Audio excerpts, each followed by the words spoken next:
The world is built for connection. So what happens when someone seems to exist just outside its circle? People with no friends are not broken. In fact, they are often misunderstood. Let's start with a surprising truth. For some, solitude isn't a failure, but a conscious choice shaped by early blueprints. They grew up in societies where emotional expression was met with indifference or criticism. And so, they learn, deep down, that vulnerability leads to disappointment. Their brain's attachment system, wired in childhood, might whisper that people are unreliable or that they are better off relying only on themselves. This isn't about being damaged. It's about a protective psychological fortress being built brick by brick. The walls keep pain out, but they also, unintentionally, keep friends out. But what if the desire for connection is strong, yet something invisible holds them back? Here we encounter the powerful, often paralyzing role of social anxiety. For them, social interaction isn't a joy, but a minefield of potential humiliation. It's not shyness. It's a cascade of physiological fear.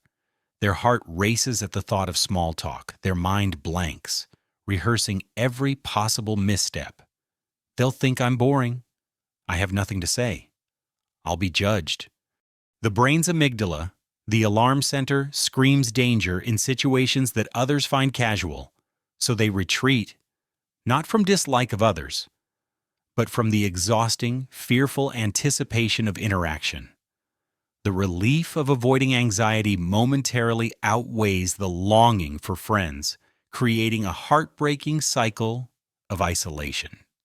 Now consider the modern world's paradox. We have never been more connected. Yet genuine friendship can feel harder to forge. This leads us to a subtle thief of companionship, the lack of social skills. Friendship is a muscle that requires consistent, positive exercise. For some, due to prolonged solitude, unique interests, or a life focused on solo pursuits, that muscle can decrease. They might misread cues, talk too much or too little, or struggle with the reciprocal dance of sharing and listening.